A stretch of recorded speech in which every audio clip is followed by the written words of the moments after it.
I want to try and keep this vlog as real and as down to earth as possible.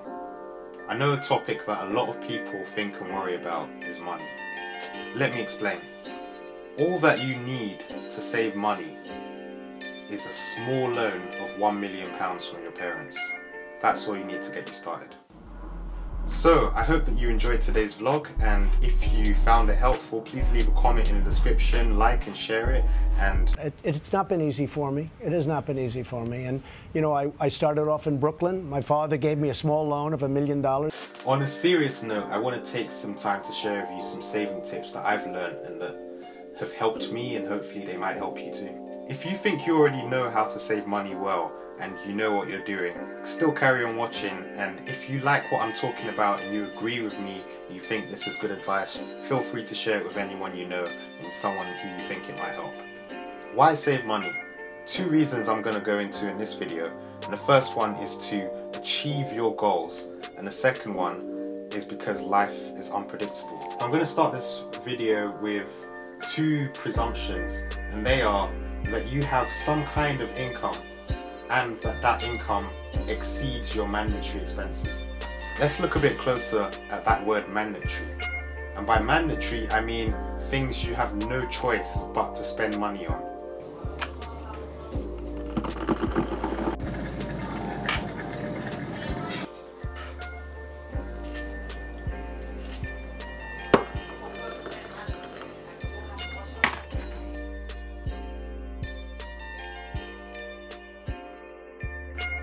So first of all, determine what is mandatory and what isn't, and what you or anyone you support can live without.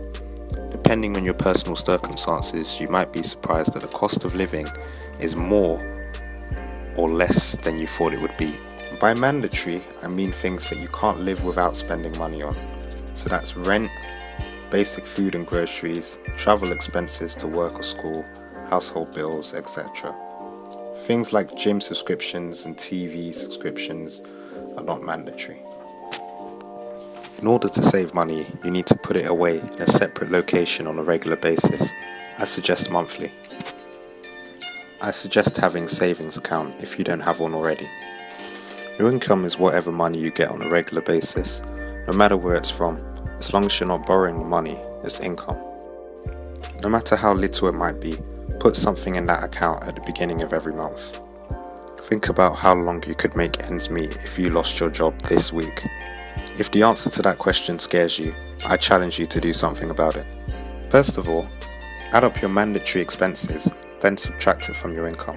Whatever you have left is how much you have to play with. Now it's decision time.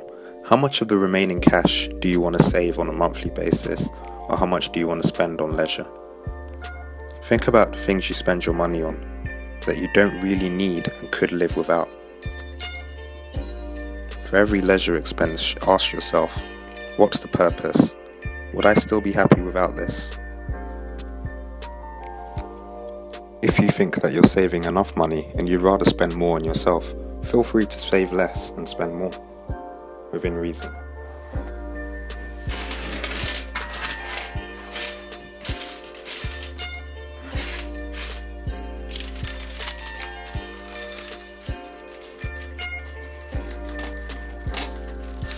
Let's talk about goals. Everyone has life goals, some short term, some long term. Let your goals be your motivation to save. I separate my financial goals from my dreams.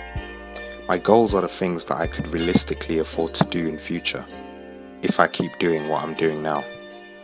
My dreams are things I can't realistically afford to do in future, but they're not impossible, so I work towards achieving them.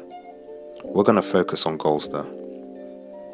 Let's say your goals are buying a house, buying a car, going on holiday, or even buying something like a laptop. I'm not trying to be materialistic here, but give realistic examples. Work out how much money you will need to have those things, and how much you save will determine if or when you can get them. The next time you want to spend money on something you don't really need, remember your goals and how good it will feel to achieve them. I hope you enjoyed watching today's video, and if you liked it, please like, share, comment and subscribe. And I've also got the links to my Facebook, Twitter, Instagram and Snapchat in the description below. Thanks for watching.